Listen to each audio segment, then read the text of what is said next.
मित्रांनो नमस्कार। आपण बघू शकतो की वर्धा यवतमाळ नांदेड या रेल्वेचा अरुणावती नदीवरील जो पूल आहे तर तो आपण मागे 1.5 महिना झाला त्यावेळेस शूटिंग दाखवली होती आणि आता मित्रांनो आपण पुलाची जे सिच्युएशन आहे ते बघू शकतो। मागे त्याच्या साधारणतः त्या पाचव्या पिलर पर्यंतच काम आता आलं होतं, परंतु आता 2 पिलर जे आहे तर ते शेवटच्या म्हणजे अंतिम टोकाच्या पिलरवरती मित्रांनो आता याचं जे आहे तर ते काम चालू आहे।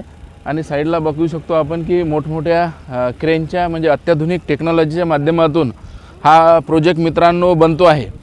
आणि हा प्रोजेक्ट 284 किलोमीटरचा हा मित्रांनो टप्पा आहे आणि विदर्भ आणि मराठवाड्याला जोडणारा व हा जो मित्रांनो टप्पा आहे तो दिग्रस ते दारवा या 35 किलोमीटरच्या फेजमधील आहे। आणि यामध्ये आपण बघतो की मागेही आपण व्हिडिओ कंटिन्यू मित्रांनो या संदर्भातले टाकलेलेच आहेत। आणि आता हा या म्हणजे यवतमाळपासून जर आपण दिग्रसपर्यंत पुसदपर्यंत बघितलं तर मित्रांनो ही अरुणावती नदी ज्यावरती चिरकुटा धरण हे सर्वात मोठा बांध आपल्या विदर्भातील बनलेला आहे, तर तिथनंच मित्रांनो ही या ट्रेनचं प्रोजेक्टचं काम आता आपल्याला चालू असलेलं दिसतं। तर सर्वांच्या मनातील एकच प्रश्न आहे की हा प्रोजेक्ट नेमका केव्हा सुरू होणार। तर हा प्रोजेक्ट मित्रांनो सुरू होण्यासाठी आपल्याला साधारणतः आता 1 ते 1.25 वर्ष म्हणजे दिग्रसपासून तर यवतमाळपर्यंत लागू शकते।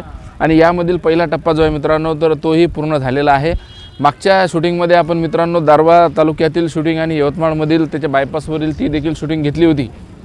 आणि आजच्या या परिस्थितीमध्ये सर्व लेबर जे आहे मित्रांनो तर या ठिकाणी आपल्याला काम करताना दिसत आहेत आणि अत्याधुनिक मशीनच्या सहाय्याने। आणि या साईडला इथे जे आहे तर कर्मचारी जे रेल्वेचे पहारेकरी असतील तर त्यांच्यासाठी मित्रांनो या ठिकाणी आपल्याला कॉटेज बनलेले दिसतात।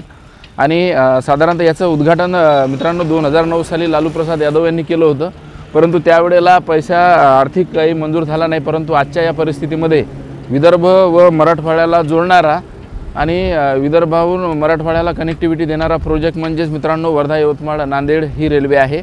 आणि आता पुसदच्या भागातही मित्रांनो मागे आपण 2-3-4 महिन्यापूर्वी व्हिडिओ टाकला होता आणि कालही मित्रांनो एक फेसबुक पेजला पण टाकला आणि आपल्या यूट्यूबला पण टाकला। या सगळ्या परिस्थितीमध्ये हा जो मित्रांनो प्रोजेक्ट आहे तर साधारणतः 1 ते 1.5 वर्षामध्ये इथनं हा सुरू व्हायला पाहिजे। कारण की पुलाचं काम झाल्यानंतर याचं जे काम असते मित्रांनो की इतर रोडपेक्षा याला 2 ते 2.5 पट वेळ जास्त लागतो, कारण हे टेक्निकली केलं जातं। आणि पहिला जे आपलं पाहू शकतो आपण जुन्या काळातल्या ज्या ह्या होत्या रेल्वेचे ट्रॅक तर ते साधारणतः त्याची उंची जास्त नसायची, परंतु आज ही उंची आपण बघू शकतो की ज्यामध्ये जनावर जे आहेत किंवा इतर पाळीव प्राणी आहेत ते देखील जाणार नाही। आणि ह्या साईडलाच मित्रांनो आपण बघू शकता इथूनच आपला नॅशनल हायवे 361 हा जातो आहे।